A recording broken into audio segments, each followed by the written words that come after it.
Este é o momento em que nós vamos ter um pouco daquilo que é a apreciação e a informação do Reverendo Padre, que vai falar-nos que vai falar-nos da história desta capela e do estado da capela. Então queremos saber aqui, Reverendo Padre, como é falar de Boroma hoje? Bom, nós como sabemos, Boroma, para nós que em Tete, mas também a nível da história de todo o país, é o lugar em que saíram grandes quadros, foram formados grandes quadros aqui, né? Aqui temos a capela, temos a residência que era dos padres, mas para quem visita todo o Boroma, há de ver que havia muitas infraestruturas. Temos a parte da escola, temos a parte da oficina e vários serviços, também internatos, até hospital, quer dizer, praticamente aqui era o mundo todo. A igreja como tal foi construída, ou pelo menos foi inaugurada no ano 1885, enquanto a residência dos padres, 5 anos depois, em 1890. Portanto, estamos a falar de uma longa história. E também aqui na parte de Tete, os missionários e missionárias que passaram por aqui pela primeira vez são conhecidos como primeiros missionários a trazer a palavra nessas bandas de Tete, oficialmente falando. Agora, olhando para o edifício como tal, né?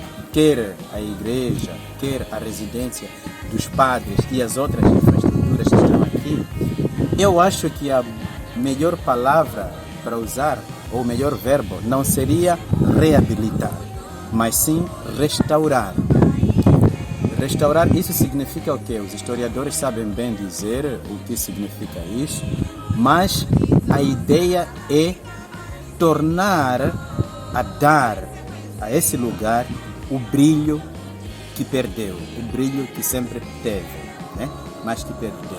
Então isso, restaurar, quer dizer, tentar tornar a pôr esta igreja, a residência dos padres, do jeito como foi concebido antes. Por quê? Porque Boroma, quando nós falamos de Boroma, para aqueles que foram formados aqui, e também para nós que nos identificamos, olhando para a questão da consciência histórica, Boroma é um marcador identitário nosso. Exato. E um marcador identitário não se pode apagar, não se pode destruir. A gente procura maneiras de reservar. Por quê? Porque quando nós olhamos para ele, nós estamos a olhar para a nossa história, para a nossa identidade, para aquilo que nos faz povo. Nós sabemos que quando falamos de terra, minha terra, não estamos só a falar de um lugar onde eu vou, um lugar onde eu nasci, mas estou a falar também daquele lugar com o qual eu me identifico em termos afetivos, em termos culturais, em termos históricos, em termos de consciência coletiva. Reverendo, por que Boroma está desta forma?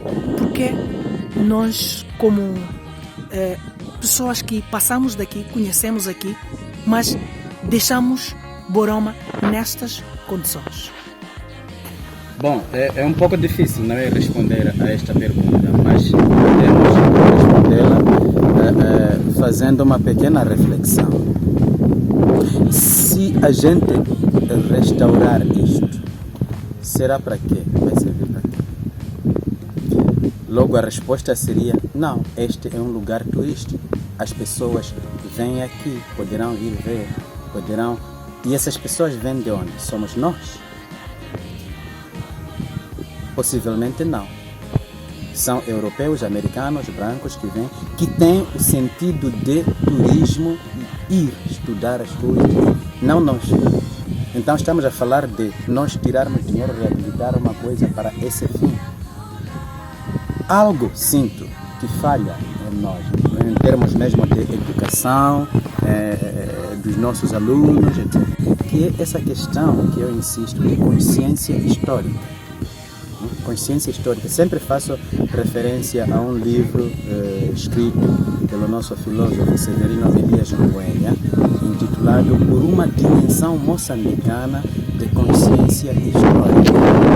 Então ele discute muito essa questão de a construção da nossa moçambicalidade tem que estar ligada à questão de história, à questão de consciência histórica. Mas muitas vezes a nossa consciência está mais para o presente, está mais para o econômico, está mais para a satisfação da barriga que está com fome, e não para essa construção de valores, construção de identidades, construção de consciência. De consciência, uma consciência coletiva e que nos leva àquele ideal nosso de unidade nacional como moçambicanos. Isso exige educação, isso precisa de educação. Né?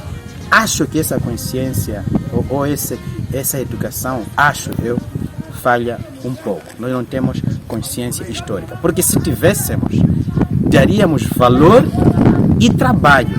Quer dizer, a gente faria projetos a nível interno. Vamos reabilitar isto para podermos fazer isto. Vamos reabilitar isto com a finalidade de, porque a questão turística está ligada a lugares que têm um valor cultural. E valor cultural não é econômico, é cultural. Agora, o que nós precisamos ou precisaríamos é olhar para esses lugares que têm valor cultural e também introduzir lá o sentido econômico.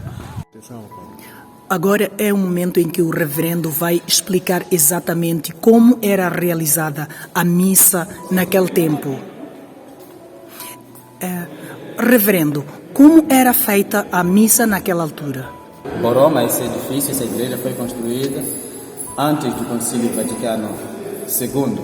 E aí, nas missas, o padre dava costa ao povo. Então, por isso vemos o altar onde está o Santíssimo, que o padre celebrava, olhar para lá, quando era a consagração, mostrar a hóstia, era do lado de lá. Mas, com o Vaticano II, a coisa mudou.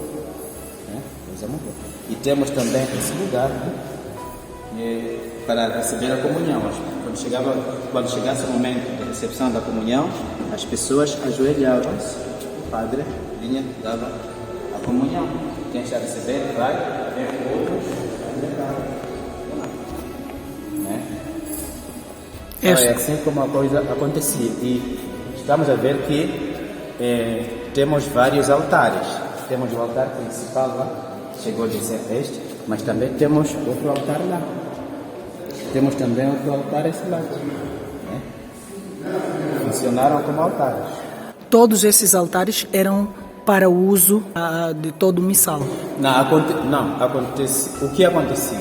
Como a missa era em latim, facilmente, ou em outros momentos, as pessoas, por exemplo, querem rezar terço. Exato. Então vinha para esse altar.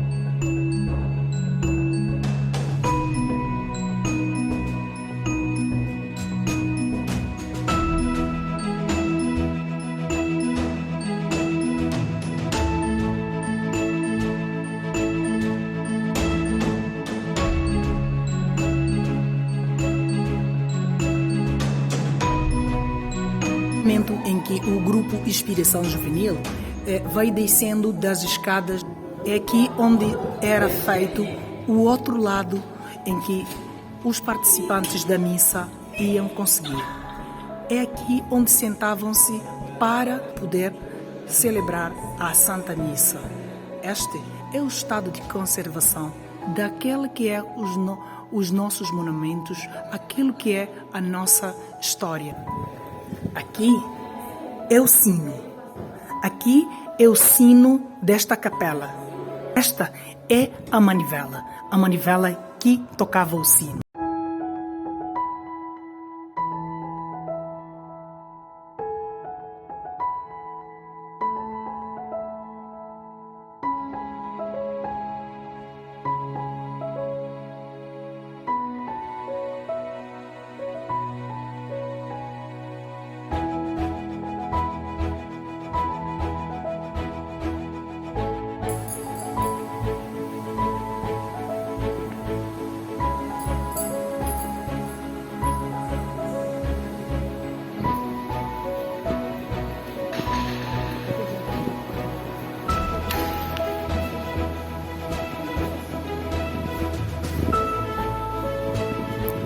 aqui é o altar.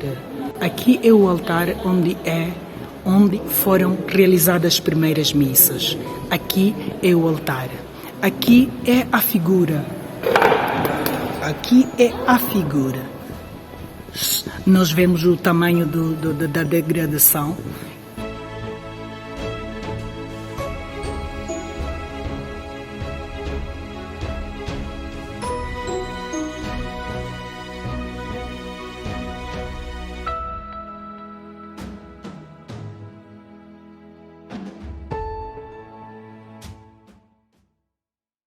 Com afeto e responsabilidade, em favor da nossa comunidade. Oh, oh, oh, Rádio Maria, a melhor sempre sua companhia. Oh, oh, oh, A cada dia navegamos na nossa Maria.